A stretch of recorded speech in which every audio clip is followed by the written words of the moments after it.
Boom. We got another show for you today of Real Ball Talk. We got some special guests. Today's only going to be about the derby we just saw, North London derby, Arsenal Spurs. Spurs 2, Arsenal 0. Son Kane doing the job. Arsenal never look like scoring, but we're about to get into that in a sec. Top left, we got Leon in the building. How you doing, Leon? Oh. Bottom left, we got Jalil. Kissing the badge, I don't know why. And bottom right, we got Tom. How you doing, Tom? The Spurs fan. Good, man. All good. Hey, all good, all good. So, guys, I don't know. Maybe, Tom, I'll start with you because, we're all Arsenal fans. Leon and Jalil are both repping. I'm not repping. I'm a neutral, as I said. So, so I'm just going to leave it with you because we're not used to, over the last 5 years, Spurs have been better than us, but still, we got to give you the floor. Spurs 2, Arsenal 0. What did you think of the game? Yeah, so I think it was well-deserved. If you judge the performance based on the strategy that we were playing. I think we kind of just played to the strategy of the low block and then hit on the counter-attack and being very clinical with Son with that amazing goal. Yeah. And then obviously also Harry Kane as well, which was a tight angle, to be fair, and he pulled it away. Great finish. But yeah. So, I don't know if you guys were watching. I was watching it. I had a link which was on Sky Sports, and Jamie Redknapp second half just kept ripping into Spurs, saying he was a fucking. He was ripping into you guys, saying, "I don't know how these players are enjoying this." Blah blah blah. So I don't know. Tommy, didn't see like that I was after the over the game. top. Yeah, if way they over win, the top. they take care. Yeah, I mean, I think that's the difference, really. The whole thing when Mourinho was kind of seen to be going sort of backwards and downwards or whatever. I think it was due to the narrative of people just complaining about his style of football, and the style of football that was ruling the day at that time was Pep's and Klopp's and all that kind of stuff. So this is a team that is willing to go against that narrative to win, because we basically need to win a trophy. Whereas Manchester United, their whole ethos isn't just about winning trophies. It's also about doing it the United way and all that stuff. Well, there isn't that kind of like prejudice with Spurs, I don't think. Yeah. So yeah, I think people are just more willing to play in that way, that there might not be as much possession. Yeah. But it doesn't necessarily mean people are going to, as Jamie Redknapp was putting it, and not going to be happy about it. Yeah. They're winning, and all I can see is smiles. Hey, you're entitled to smile. I can't blame you. My thoughts. We spoke about this privately. I hate low block football. Leo will know this. Jalil will know this. I've been calling Arteta Mikel Simeone sometimes for the past few weeks for how he's been playing. I'm not for that football. Never will be. But I can't go against what Mourinho's doing at the moment because it's working. You guys are top. You got to give credit, And like you did tell me on the chat, you did beat United 6-1 away. You did beat Southampton 5-2 away, whose teams have struggled with both. And somehow, Southampton are doing right up there. So you have to give them credit. So, no, big up to Spurs at the moment. And, but quickly twisting this around, Jalil, let me come to you. What did you make of the game from an Arsenal perspective, man? Because it was depressing. It was. Do you know what it was, yeah? For me, when Partey was on the pitch before he decided to walk off mid-game, I actually thought I'll be lying if I said we were playing good. We weren't playing good because obviously Jose wanted us to have the ball and everything. Partey looked nice. We were so mobile with him in the middle. Once he came off, I just thought we were a bit stuck, if I'm honest. But looking at it from an Arsenal perspective, it was another poor game. And I know what you were saying before in regards to Jose playing boring football, and I know Jamie Redknapp touched on it, saying it was boring football, but they were smiling after the game. They were laughing after the game. They were jumping, hugging each other after the game. That's all I want. That's all I want. Do you know what I mean? As an Arsenal fan. So at the end of the day, whether it's boring or not, if Mikel played like that and we won 1-0 today, or we got a penalty and won 1-0, I'd be happy as well. Yeah, no, All in all, it was a poor performance from us. that's fair point. Fair point. Leon, you want to just elaborate on that? Like, what did you think of the game? I thought we were naive. Like, Spurs play counter-attacking football. We knew that, and we played right into their hands. Like, literally did nothing. The first goal was ridiculous. Yeah, man. Like, fair enough, Kane picks up the ball halfway line, but then he passes the ball to Son. There's no danger, but everyone backs off. I don't know what Bellerin slipping for. I have no idea what was going on there. I just saw man fall. Like, if you actually look at it from the back, behind Son, man just literally had a clear shot at goal. I was just like, all right, then. Well, hey. Then Partey walking off was just like, he's like, I'm done out here. I've done enough. These men are on it, so I'm out. But like, for me, yeah, and I looked naive, and it looked like Partey walked off, yeah, the way Partey walked off was like he had like a moment where he's like, why am I here? You know them ones like I could be a cool. Hey John, John, you know we play football together. We play football together, right? In Sunday League. You know how it is, yeah. We've won games, we've lost games. You know how it is. Sometimes you're looking at people in your team and you're thinking, I don't need this. I don't deserve this. Bro, you just explained to me. Everyone here knows me. They know how I'm of a player. Things don't go my way. I'm not a leader. I struggle. I think it shows the level of respect for the coach, though, a bit. Because, like we were saying before, if that was Simeone, I think he's dashing a shoe at him or something. He's just like, what the hell are you doing? Well, so Arteta, he's like, I can get away with this. Like, he's looking at the rest of his team like, what is this? But even turn around the other way, even not Simeone. Imagine Partey tried to walk off like that, and it was Mourinho. Do you think he's walking off? No. Mourinho's never not letting that happen. No way, no way. So, I don't know, man. I think, yeah. But I feel like with Partey, he also came back too soon. Yeah.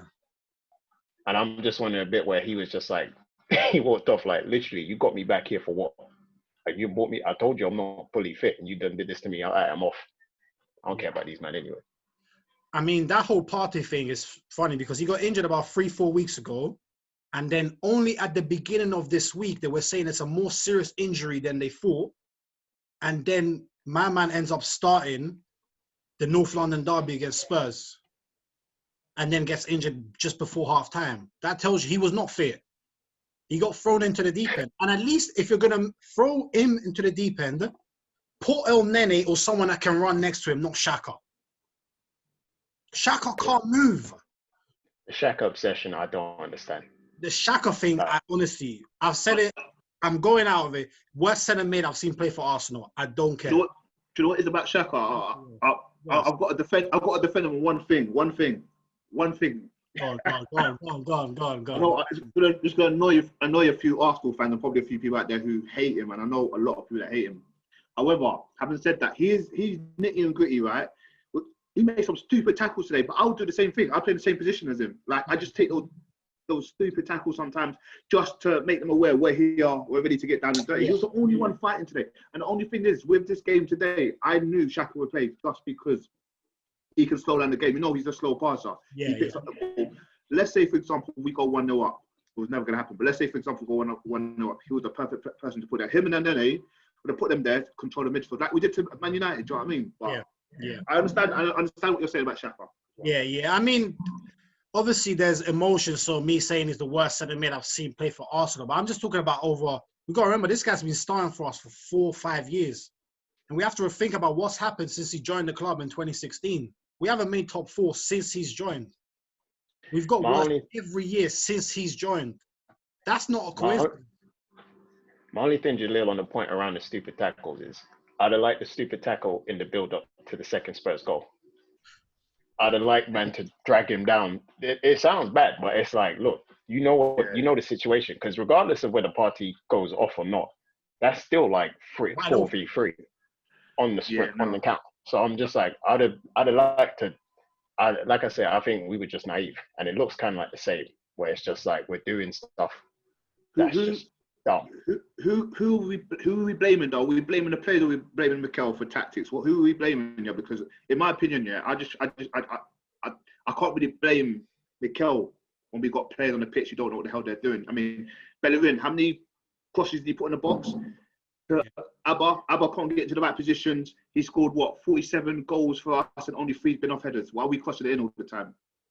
But I don't know, that's just me. That's a good start. That's a good start. No, I agree. I think that's a great point there. I think if I look at the game, I think Leon does make a point about about the naivety aspect of it.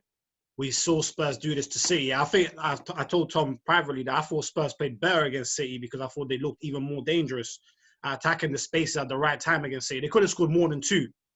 I feel like today, weirdly enough, thinking about the game, it just feels like Tottenham knew, we'll take 1 or 2 chances, get the goal. This game's finished. That's what it felt like. Like they were cruising the second half. Let's be honest.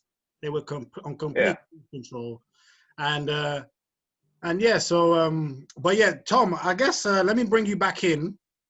As a Spurs fan, looking at that game, did you ever feel in any danger? And what do you think of Arsenal's current state? I mean, we are in 15th.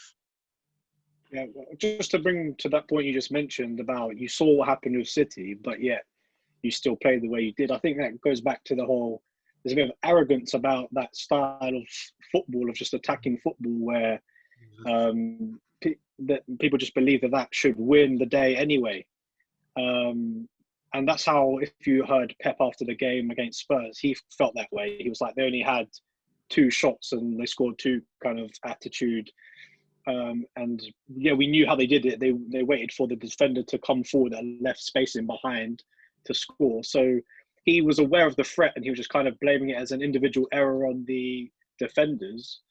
But he still felt that obviously they should have won the game. And I feel the same is here with Arteta and Arsenal as well. But in terms of the state of you guys, I think you will survive the relegation battle. But apart from that, I don't really follow you guys enough to know too deeply the state of you guys. Obviously, I could just see by the results your position in the table. There's a lot of stuff going on Twitter at the moment about a lot of love for Wenger at the moment. Weirdly enough. Yo, don't talk about Wenger, bro. Yo, don't talk about Wenger, bro. Don't get me mad. Don't get me mad on this show. But then, but yeah. So yeah, I don't think this is going to be a great season for you guys. I don't really know if you'll even make top 6, if I'm honest. So yeah, I don't know where your club is going right now, but as a Spurs fan, it's good to see, I guess. Now, fair enough. I think we can't argue with that. That's a fair and as humble as you can be after a 2-0 win against Arsenal. I think Leo's dying in the background. That's, I don't blame I don't blame us. Right, the thing is, like, I came into this season like 6th to 8th. I think that's a good, like, just on where you go from last season.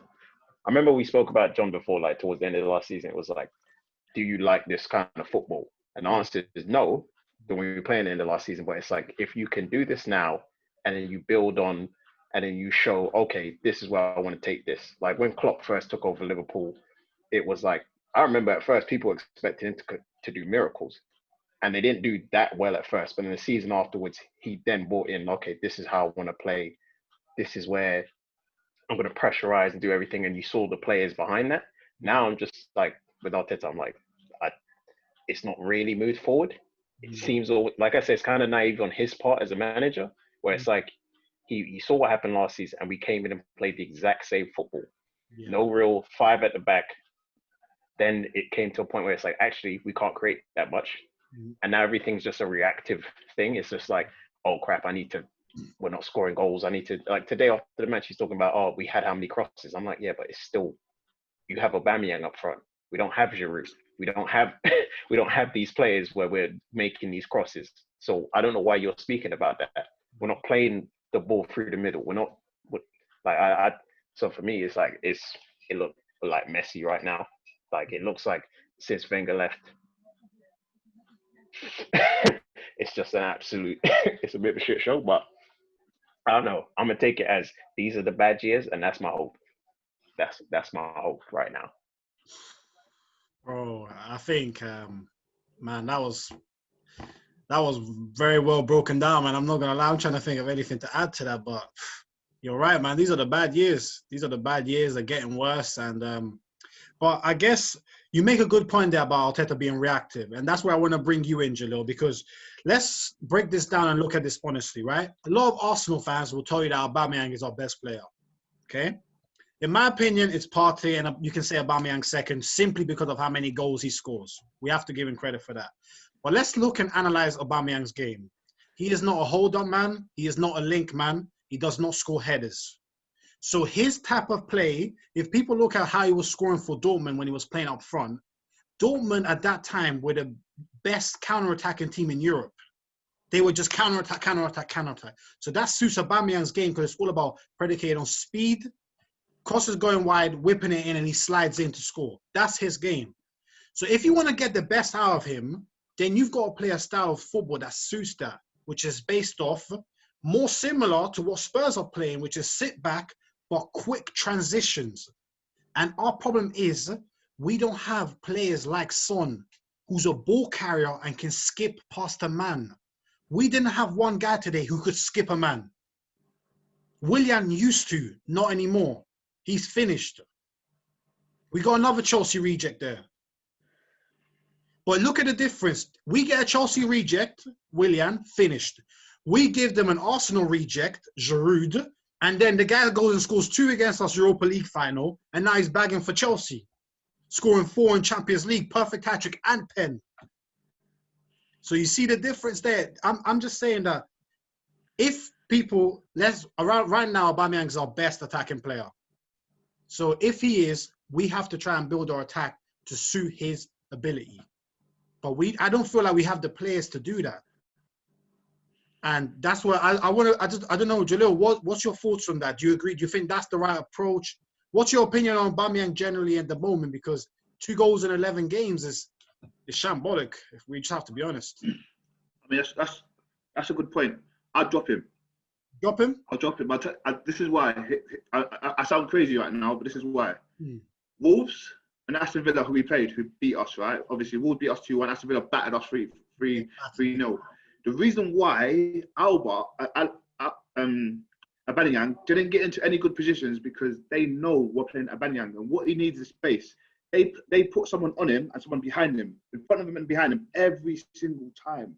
Yeah. With that, you can't run into space. What space can you run into? He's always going to get taken out.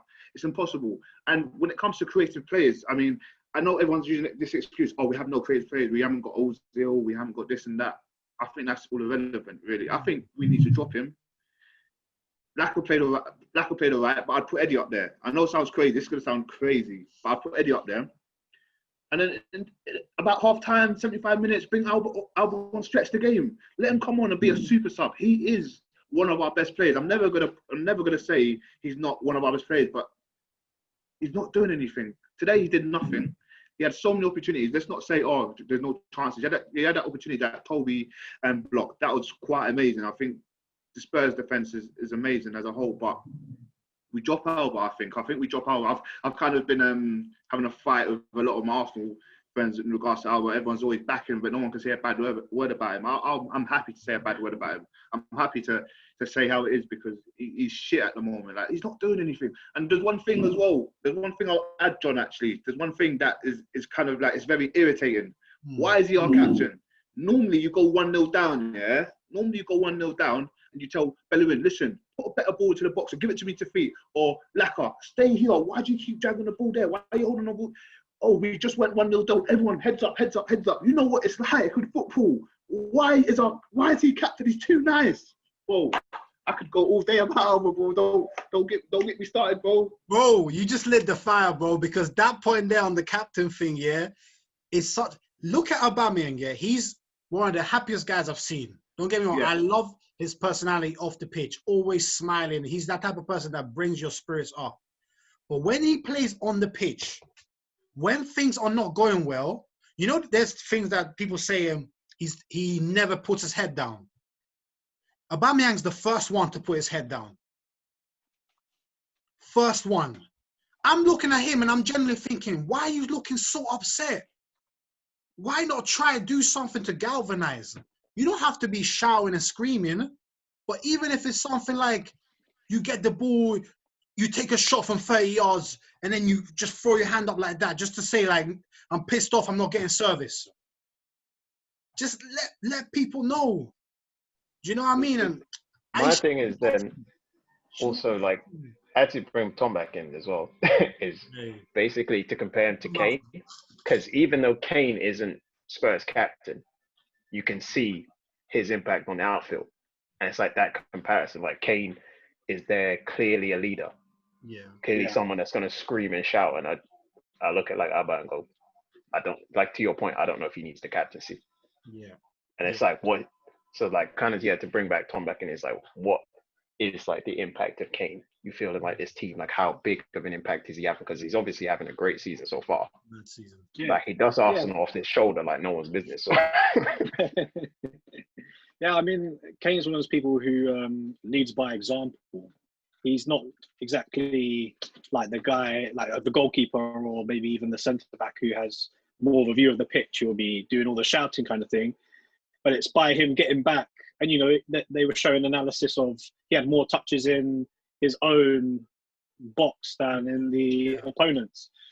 And we've seen match after match him getting back and clearing the ball and still yet being in good positions to score down the other side of the pitch. Whereas if you ask a striker to go back to defend, they tend to stay back there for a long time and they don't get back quick enough to be in a dangerous area in, say, a counter-attack or later on, or they're out of path or whatever. So I know it's just showing that his versatility, obviously with the assists and everything. No one sort of saw this coming. And to have turned into like the assist and the goal machine or whatever, it's obviously been a massive positive. Yeah. And I don't know if you lot caught the Amazon documentary and all that kind of stuff. Yeah. Where he sat down with Mourinho to begin with, and then just saying the kind of heights he wants to hit, and a lot of people were just like were like laughing it off, saying you're never going to kind of hit anywhere near that or whatever. But you know, I don't think anyone's going to hit that level. I think Messi and Ronaldo or whatever, they're like freaks of a generation. Yeah. It will be very rare to see anything like that again, I think, in our lifetime. We'll be lucky.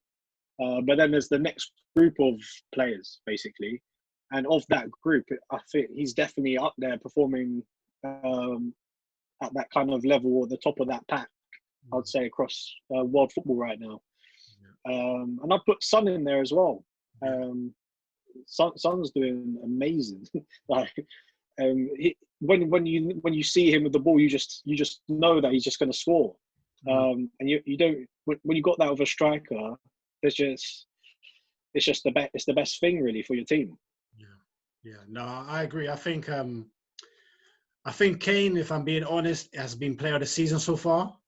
If I had to give it to someone, I'd give it to him. The goals and assists, you can't take it away. It's an incredible amount after only 11 games. And I think Son might have to be second. I really think that right now, I think it's fair to say that Harry Kane is probably second best striker in the world after Lewandowski. Right now, I think it's hard to argue. I would usually say Aguero, but he's too injury prone right now. Suarez kind of going downhill. I think you do have to give it to Kane, second best striker in the world right now. And as for Son, in terms of the wingers, you've got your Manes, you've got your Salahs, you've got your Neymars. I would always say Hazard, but right now he's just going through injury madness at Madrid. But again, I think Son has to be up there with the best wingers. And right now they're just on fire, taking every chance they're getting. The link up between them two is crazy, and they like setting each other up. So they've just got that perfect blend right now. So it's it's very good for Spurs. I can't deny that. Can't deny that. But let me just throw a quick question, and I just need like a what either or answer from all three of you on the panel. Just finishing off on Aubameyang. Let me start with you, Leon. Aubameyang, elite finisher or world-class player? Which one would you pick? Elite finisher. Jalil? Elite finisher as well. I can't call that world class, I'm afraid. Tom? Yeah, I'd say the same. Yeah. I wouldn't say world class. Yeah. And this is the beef. As Leon will know this, there's one guy in one of our group chats that have been fighting about this for time. All right. You know, that's why you're laughing. You know who I'm talking about. I'm not going to call him out. But because for me, a world-class player is someone that a world-class player can't be shut out the way Aubameyang's been shut out this season. You will see him at some point. Even Harry Kane can't be shut out the way Aubameyang has this season. Can't. You will feel his influence somehow. He might not be playing well, but you will feel his influence somehow. The top players, even Salah when he's having a crap game, he'll just run around the right wing and just make a penetrative run and just do a pass. And even if it doesn't work, you feel him in the game. Mane, same thing.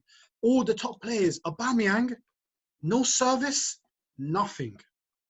And I might even be too over the top for this, but I'll generally have Vardy over Aubameyang. People used to think that was an insult on Aubameyang. I generally think Vardy might be a better player right now. Because he presses more than Aubameyang. Speed-wise, they're not too dissimilar. Finishing, both great finishes. But Vardy makes an impact on the game.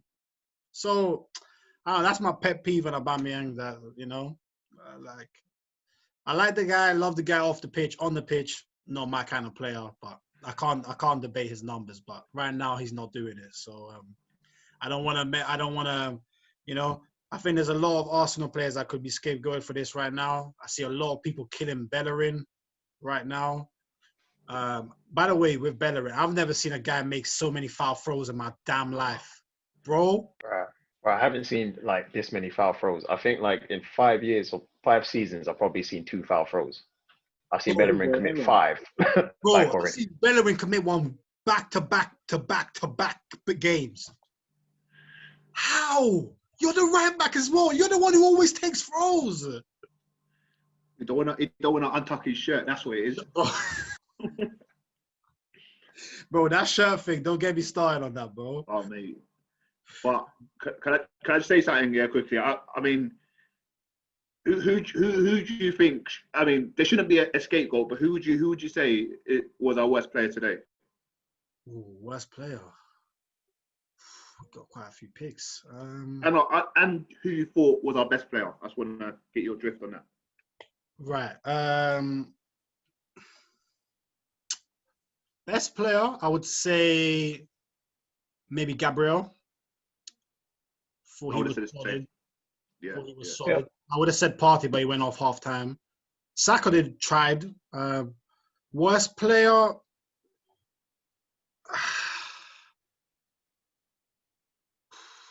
I'd say Bellerin or Aubameyang. William was bad as well, but yeah, I'd say for what you expect, it might have to be Aubameyang. He did nothing. Yeah. He did nothing, man. Just nothing. So, but yeah, Tom, who was man of the match for you, man? I would have given it to Kane, but they gave it to Højbjerg. I would have given it to Højbjerg as well. He pocketed a lot of our players in midfield. I'm not going to sit here and, you know, try and back my players today. I'm afraid. I would have given it to Højbjerg as well. He's a beast in the midfield, man. Honestly. Yeah, he's a good player. Yeah. There's nothing to take away from him at all.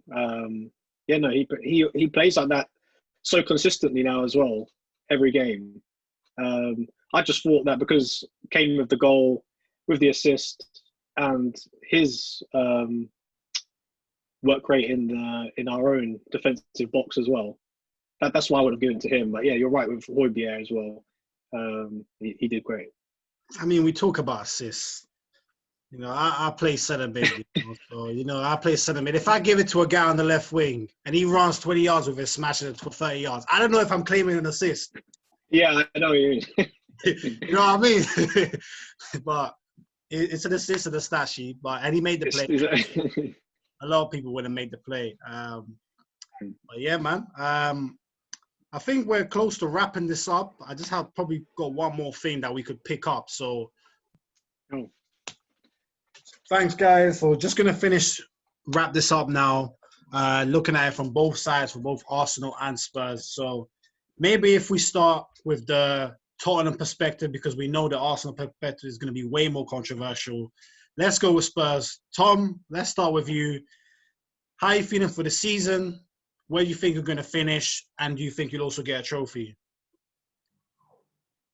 Yeah, so I think there's obviously we've got to take each game as it comes. I'm not going to get carried away. I think we're going to win the league at this stage of the season.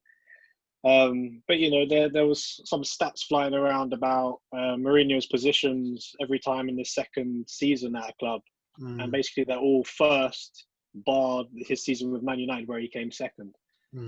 Again, I'm not getting carried away with that stat either. I'm just saying that there is a kind of expectation higher than usual, and the way that the team is playing as well. I'll say we've got a chance, but you know it is very close at the top at the moment with several teams within like 3 points of each other. Yep. But yeah, I think Champions League at the absolute minimum, of course. Yeah. Yeah, trophy-wise, we do have a good chance in the Europa League as well. Yeah. Obviously, fighting for the FA Cup and all that kind of stuff as well. We don't really know if we're going to win those, but I would like to hope that we will pick up a trophy this season. Yeah. It'll be difficult, but you know, I don't think we've been in better shape than this for a while. Yeah, and would you take Carabao Cup and 4th place if I offered it to you now? You see, he's getting greedy because as a Spurs fan, you gotta take that straight away. That's the thing. Like, I don't think so. I don't think so. I think there's more to play for. No, you're right. I do think you guys have a good chance in the Europa League. I'm not gonna lie. You know, Mourinho knows how to get those 2 legs. He knows how to get to win those. So, no, I agree. I think you guys will definitely, if I had to have my say, I think you guys will definitely finish top 4. And I do think Mourinho's going to get a trophy. I'm not sure which one. I just think he's just going to get one. It's just what he does. He's just annoying like that. But you got to give him his respect, you know. And funnily enough, before we actually jump on the stream, Jalil brought up a great question. It'll be interesting to know your thoughts, Tom.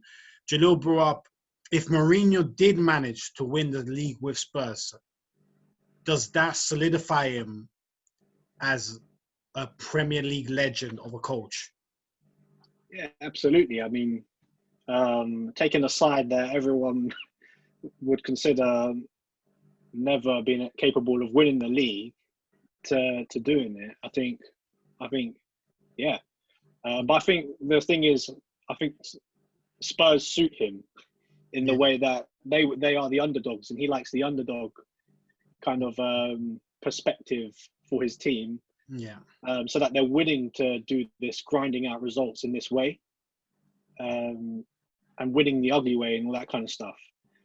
Whereas those methods are probably less likely to work for other teams, as we mentioned earlier, like Manchester United and that kind of stuff. Yeah. But yeah, the odd thing as well is, you may have seen the 3-3 draw with West Ham and what have you. You saw that, yeah. So, like, I kind of semi-look at that as like, that's 2 points dropped. Yeah, but that's really kind of what has really triggered the sort of switch in the mentality that's kind of led us to play more in Mourinho's mold, basically. Yeah. They knew they needed to fix the defence, and that's basically what they've done. Yeah. And I think one of the changes that came out after that game was you stopped playing Davinson Sanchez, who is not a Mourinho defender, because he's too erratic, makes too many mistakes. Mourinho doesn't like that. So after that, he said, enough of that. You're coming out, and we're going to go more solid, build from the back, build a strong base, and we attack from there. And it's worked ever since then. You've been very solid at the back. I think Dias played better than I expected at centre-back. Have to give credit where it's due. But yeah, no, fair enough. So now let's flip it around. Let's go on to the Arsenal. You know, let's end with the depressive child, but it's the talk that needs to be done. You know, obviously Jalil's got a bit of a hot take. So we're going to end with Jalil. So first we're going to go on to Leon. Leon, my man, question time for you. Question time. If Arteta loses to Burnley next week, in fact, let me change that. Arteta out right now. Are you Arteta out? Yes or no? No, just because I think it's messy if it's now.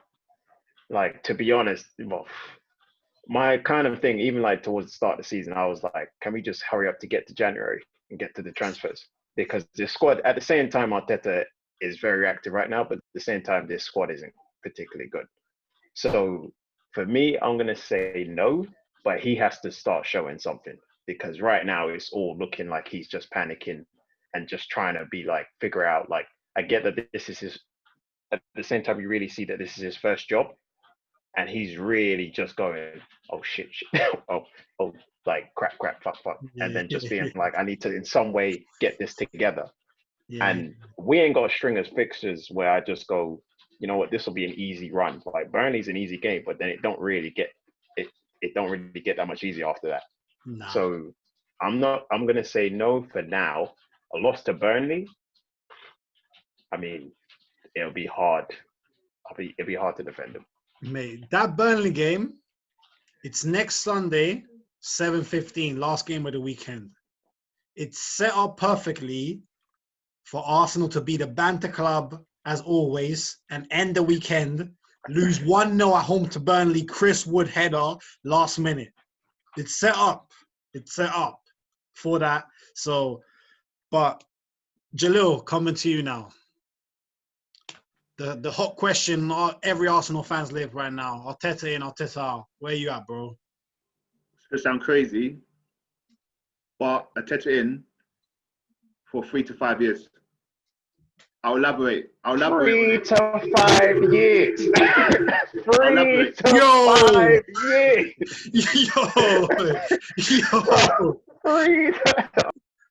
Three to 5 years. Okay, I'm sorry. Yo, I'm out. I'll tell you why. I'll tell you why. I'm gonna break it down just very quickly. Right? Wenger, he wasn't great when he first came, and then he built something for himself, right? Okay. Emery was next, right? We kind of wanted results quite quickly, right? We wanted results really quick. Yeah. But he didn't get the results, so we kicked him out. It was that Emery out quite quick. Yeah. We need to understand as Arsenal fans and as any fans, Rome weren't built in a day. Do you know what I mean? Yeah. He's going to need at least 4 to 5 transfer windows to get his team. You've got to understand one thing as well. Gabriel, Partey, and whoever else he signed, we are so happy with them, are we not? Is Gabriel not one of the best defenders we've seen at the back for a long time? Yes. Lack of mistakes. Exactly. Lack of mistakes. Solid. He's a beast, right? Partey, we can say the same for him. We need to scrap this year. If we lose to Burnley, it's not Mikel out. If we lose to who's got next? Southampton. We've got Everton next. If we lose to them, it's not Arteta. I'm giving him a few transfer windows. I'm giving him 2 years. I'll start itching. Like, do you know what I mean? Like, what's he doing here? Like, do you know what I mean? But right now, I'm giving him 2 years. But I think we need to get the team we want and the tactics we want. We need 3 to 5 years. And I'm afraid we're not going to win nothing. I know we want to see change right now, but it sounds crazy. We need to give him time. You know what? I actually like that take. I like that take because it's reason it shows patience, which we've all spoken about this privately. Tom, me and you were literally just speaking about this privately. Football right now is so reactionary. Social media has played a massive part in that being the case, but you can literally be a good player one game, crap the next. Good manager one game, crap the next. And that's how it is. Now, 3 to 5 years? Yeah. You know, we gave Wenger 3 to 5 years, too many. You know? Yeah. If I'm going to get off Wenger, because that's when I'll start boiling. But okay, with the explanation, it sounds better. It does. A good explanation. I'll give it to him. I'll get 1 or 2. Yeah. 3 to 5. You should consider being part of our staff setup, you know, Jalil, you know? Do you know what it is? Do you know why I say that? We've got to look at big teams. We've got to look at Klopp. We've got to look. For 2 years, he was they were shit. They finished, I think, 8th, then 6th, and then boom. So I don't actually know where he finished, but they weren't in the top half and top 4, sorry. And then he started going like that. We need time to build. We can't get onto Arteta now. He only came in halfway last season, if I'm correct. Yeah. And now obviously we'll be sitting here lying if we say we don't see progression. Yeah. He signed a defender that is a young defender who looks like a beast. He signed Partey. How the hell did we get Partey? How the hell did Arsenal get Partey? We need to question ourselves with this. And everyone always says the manager's plan. I know Willian. I'm going to say Willian as well, but he's been shit. But when Willian was announced, I was gassed. I'm not going to sit here and lie to you like, holy shit. I was so happy. I was like, well, we're getting Willian. But everyone's saying it's because of Arteta's plan. In he's 3 years. I think he had a 3-year plan. That's what I'm saying. Give him 3 to 5 years because there is something there. There's something there. I'm just saying. Yeah. No, I feel you with that one. I think that's a fair take. I think, I think Arsenal fans who are saying Arteta out right now need to have a think of who would we replace him with? That's the honest question you have to ask yourself. Because I for one, complained when he was playing boring football. Even when we won the FA Cup last season, parking the bus against Man City, less so against Chelsea. I complained because I like to watch nice football, beautiful football. But we did win the FA Cup. So, but my point is, if we go for someone like Allegri, he's that type of manager. Contain, counter-attack. Who's really out there that's going to come in? You're going to give the what job to what? Nagelsmann at Leipzig? Is he ready for that step up? That's a huge step up. Arsenal's a different level of pressure that you have, So I think before we say Arteta out, we need to have a real think and say, okay, if he goes, who are we coming in and what do we want the new structure to be? And the real question needs to be, how long before the Arsenal fans really start getting on the back of this board? Because they're not giving us money. Let's be honest, they're not giving us money. Willian free transfer, Partey 45 and Gabriel 25. But if you look at it, we sold Emi Martinez for 20 million.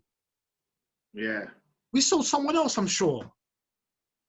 So then you look at it, net spend was what? 30? 40 million? I mean, we finished 8th last season. Wolves spent more than us. They bought Semedo for 30 million. They bought the youngster from Portugal, I think Benfica or Porto for 30 million. And they finished just 1 place or 2 places ahead of us. How can we go higher when teams are showing more ambition? Even look at Spurs. They got Bale on the bench. Mad. On the bench, chilling. Doing exactly what he was doing at Madrid. Getting paid 250, 300k a week to do that. Look who they got. They got Lucas Moura on the bench. And Dembele wasn't in the squad today. £50 million player. Lo Celso, £50 million player. Doherty, £12 million backup right back. Who's our backup right back? A free agent from Southampton. There's levels to this. So, you know what, Jalil? I kind of like that you said that because it's made me think now that I need to have a rethink to really assess, where I think Arsenal go from here, I've kind of said it that, at the end of the season, I'll make a final decision as to whether I become a Man City fan. That's coming at the end of the season. You're actually serious with that? I thought you were just joking. I'll make it at the end of the season, So I'm giving Arteta until the end of the season to keep me wearing red and white. That documentary brainwashed you then, yeah? What's that? The documentary brainwashed you.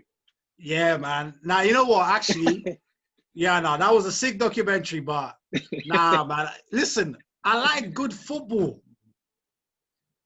Tom, you don't understand. The football we grew up watching at Arsenal was a different gravy. We used to play some beautiful football. 1 touch, 2 touch, move, everything. Now we got people like Xhaka. Tom, you don't get it, man. You're coming in now, good times for the Spurs. But I'm happy for you. You deserve it. You've supported Ipswich all your life. You deserve a bit of happiness. You know what I mean? You know what I mean? You're loyal. You've always been a loyal. Yeah, but I've never a glory hunt a Man City. Hey, I didn't say. Hey, I'm still an Arsenal fan. I haven't jumped ship. I'm still here for now. I'm just about. I'm still here. But nah, man. I think that's a good segue to wrap up. I think we all gave our opinions on the game, how we see our prospective managers doing, and yeah. In fact, you know what? To end this off, I'm just gonna go around and get you guys to give me a prediction for where Spurs will finish and where Arsenal will finish, and whether the respective managers will be in the job by the end of the season. So, Tom, where are Arsenal finishing? Where are Spurs finishing? Boy, so Arsenal, I think mid-table. Okay, give me a position. Give me a position. I'll say 10th. Jesus, that's actually looking good right now. It is. Then for Spurs, I couldn't. As I said, top 4. I couldn't really pin down where exactly. That's still up in the air. Yeah. Okay. And do you think Arteta will still be Arsenal manager at the end of the season? Yeah, I think so. Yeah. Unless results just keep coming in with an L. So you don't think 10th is a sackable offence? No, I think there's a lot of room for this whole building a team narrative. Yeah. Because I think the board know that there's about 6 players in the first team that need to be replaced to compete. Yeah. So they know it's not necessarily all down to Arteta and his methods, and I guess they've probably bought into his vision for the sort of medium term, that is, to what kind of players to fill those roles, and we'll hopefully try and build the team over a period of time. But I mean, I don't think anyone can survive continuous losses. So if it continues, then yeah, you're right. No, I hear that. Leon, let me come to you. Where are Spurs finishing? Where are Arsenal finishing? And will Arteta be there at the end of the season? Spurs, I'm gonna say 3rd. Mourinho obviously will be there at the end of the season, unless he completely implodes or something. I can't not see him staying there till the end of the season. Arsenal, like I said at the start, I was thinking 6th to 8th this season. I'm now thinking 9th or 10th. Worst case is we finish bottom half, which is really bad. And if Arteta stays until the end, I think if, for example, let's say we don't lose to Burnley, we don't lose to Southampton. It sounds really weird me saying don't lose, not even win. But if, for example, we start getting results there, which I think we can, I think he will survive till the end of the season. Yeah. And Jalil, coming to you. Yeah. So Spurs, I believe Spurs will finish 2nd with a Europa or FA Cup. I can't see Jose leaving without. He won't win a Prem because I think Liverpool are still too strong, and they're the only ones I'm gonna put ahead of Spurs. But I'm gonna say Spurs 2nd with FA Cup or Europa, or potentially both, because we know Jose wins these trophies. Arsenal to finish 7th. They'll find this crazy run. I'm not sure it's going to come, but I believe it's going to come before Christmas. So we're going to get this nice run. So I'll say 7th. Would Arteta be in the job at the end of the season? I believe so. I believe all the players believe in him. I know we saw today with Partey potentially walking off the pitch saying, that's kind of disrespectful. You should have just laid there, waited for the ref to blow the whistle. I understand that, but I believe he will be there at the end of the season. Yeah. Okay. And obviously, not to jump out of this, I think Spurs will finish 3rd. I think they will win the Carabao Cup. I'm not going to go Europa League as well, but I do think they've got a chance in that too. But I'm just going to go Spurs 3rd, Carabao Cup, and just to add in a little extra, I think Harry Kane will win Player of the Year. And Mourinho will obviously be there unless, like you said, Leon, unless there's some crazy implosion where Spurs are top and then the park the bus football cost them towards the end of the season. That Mourinho becomes too negative.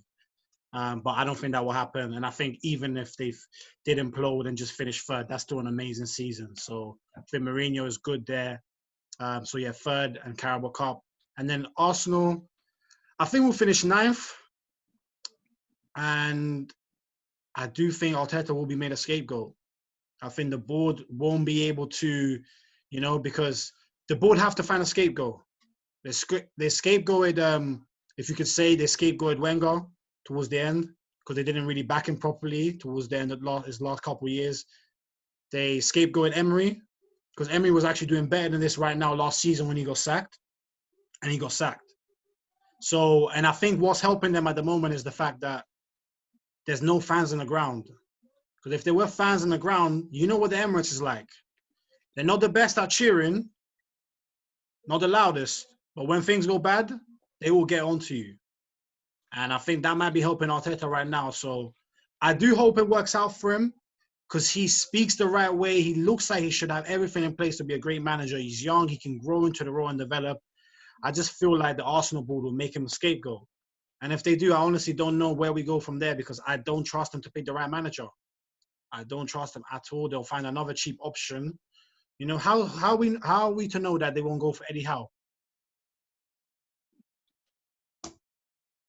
And if they do that, what do we do then? We're finished. So I do hope that he finds a way to stabilize and just stay in the job this season. And then summer window, get a couple more players, attacking players, creative. And then let's see where we can go from there. It has to be a process at the end of the day. We did finish 8th last season, so I guess it does need time. But he loses to Burnley this weekend, he's finished. I will say that. Loses to Burnley at home this weekend, I think he's done. So yeah, man. But now, guys, let's wrapping this up. Appreciate all of you coming on. I was saying to Jalil, man, I love this. You guys all came in with great input. There was good vibe, no hating on the fact that Tom is a Spurs fan. You know what I mean? Number tier, man. Huh? 3-1. Hey, Tom, you held your own out here. You held your own, but you gotta admit, we were nice guys. We were very welcoming too, made you feel at home. So it's all good. But yeah, man, that wraps up the second Real Ball Talk episode. We had the Arsenal Spurs review. Spurs 2-0, Son Kane. Mourinho Masterclass. Big questions around Arteta. Let's see what next week brings. We've got another show coming in a couple of days where we'll review the whole Premier League weekend. But we felt like we had to do a special show just for picking up Spurs against Arsenal. So, guys, send my love as always. Hope you have a nice rest of the evening. And yeah, man, have a blessed week. Much love, guys. See you, man. You too, man. See you guys. Yeah. Get out. Yeah. Cool.